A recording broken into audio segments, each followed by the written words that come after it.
Welcome to Data Visualization in Cybersecurity. I am Dr. Ala Jabbar Al-Maliki, and this lecture is part of the School of Computing curriculum at University Utara, Malaysia. We begin with a core reality of network security. Every router, every server, and every firewall in a modern infrastructure generates a continuous, relentless stream of computational data. This telemetry includes packet captures, system alerts, and endless rows of network traffic logs, recording every microscopic interaction across the architecture. Staring at this output in real time presents a severe cognitive bottleneck. If a malicious actor breaches the system, the evidence is often buried as a single, obscure line of text within millions of identical, rapidly scrolling rows. Human working memory cannot manually parse this volume of text. When seconds determine the blast radius of a breach, raw data alone is entirely insufficient for stopping an active threat. Analysts require a mechanism to translate high-velocity, opaque log entries into split-second threat intelligence. That specific mechanism is known as data visualization. In the context of cybersecurity analytics, visualization is a mathematical transformation that maps complex datasets into physical space to reveal hidden structure. Over the course of this lecture, we will examine how to execute this mapping, how to bind raw variables to physical properties so you can rapidly detect anomalies and make proactive decisions. Mastering this translation allows a computer scientist to interpret database records as actionable defense for the network architecture. We start with the foundational concept of aesthetics mapping.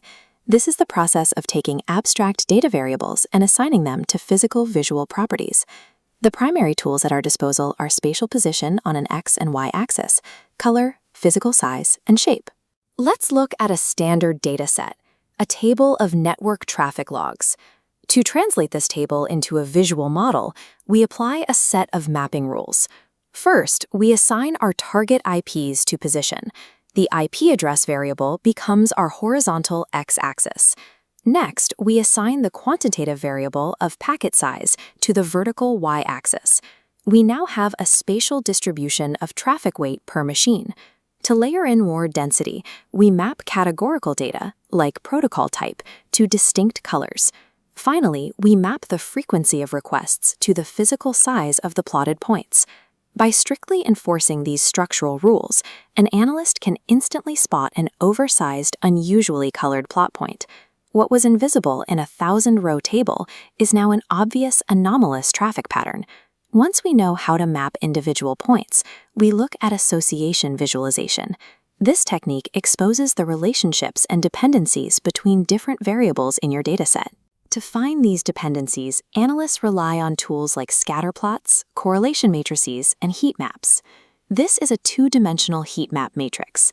We are evaluating three variables: time intervals on one axis, IP addresses on the other, and the volume of login attempts represented by color temperature. On a healthy network, baseline user behavior appears scattered. You see low-intensity, cool colors distributed sporadically across standard working hours. But if you scan the matrix and find a tightly clustered block of cells turning dark, glowing red at 3 a.m. for a single IP address, the variables have intersected. That specific visual signature, an extreme concentration of login attempts from one source at an unusual time, indicates an automated brute force attack pattern.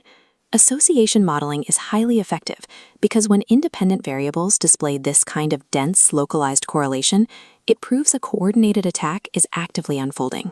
We apply a different approach when the threat profile is determined by velocity.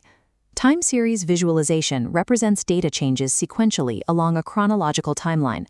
This is critical because the most aggressive cyber attacks, like rapid malware propagation or network flooding, are strictly time-dependent. This is a standard time series area chart. The horizontal X-axis maps time in seconds and minutes, while the vertical Y-axis tracks the raw number of network requests. During routine operations, the chart renders a low, rhythmic baseline. Traffic ebbs and flows in predictable, steady patterns. A distributed denial-of-service attack shatters that pattern. The baseline erupts into a massive vertical spike, completely dwarfing the historical data. This sheer, sudden verticality provides the specific evidence an analyst needs to begin blocking the incoming IP addresses. By isolating velocity on a strict timeline, time series models provide the optimal framework for catching high-volume anomalies that threaten immediate network availability. While time series focuses on the present second, trend visualization isolates long-term behavior. Spotting a massive spike right now is reactive. Trend analysis gives you the context to see slow-moving systemic shifts over weeks or months. This is a multi-month trendline graph tracking the volume of inbound phishing attacks. The data points form a gradual, steady upward slope over a 6-month period. This slope reveals that the organization is being continuously probed by a recurring, growing threat. By projecting this slope forward, we map predictive growth.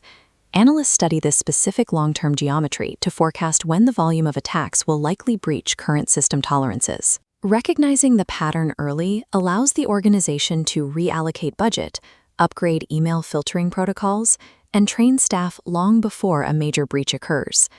Applying trend analysis shifts a security team's posture. Instead of simply reacting to daily alerts, they can execute proactive architectural defense. In enterprise security operations, these visual models do not operate in isolation. They are integrated into a Security Information and Event Management, or SIEM, dashboard. The interface relies on immediate aesthetic mapping. High-risk alerts are rendered in red, nominal traffic in green, conveying the overall threat state in milliseconds. Within the dashboard, the time series widget is actively monitoring raw bandwidth, waiting for the sudden vertical spike of a DDoS attack, so analysts can track and block the source IPs. Right next to it, an association heat map correlates user accounts with access times, actively scanning for complex insider threats by flagging credentials being used at strange hours. The SIEM is the synthesis of these mathematical mapping techniques.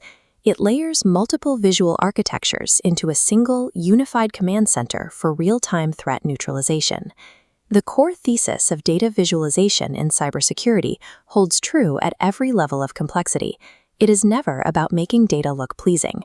Whether you are applying aesthetic mapping, configuring an association matrix, monitoring a time series chart, or projecting trend lines, you are using these techniques to convert fast, raw computational output into actionable, human-readable intelligence. For students entering the field of computer science, building and interpreting these visual architectures is a standard practice in modern security operations. You must move beyond simply collecting and storing logs. Only by enforcing strict visual architecture on your data can you perceive the patterns required to actively defend the network.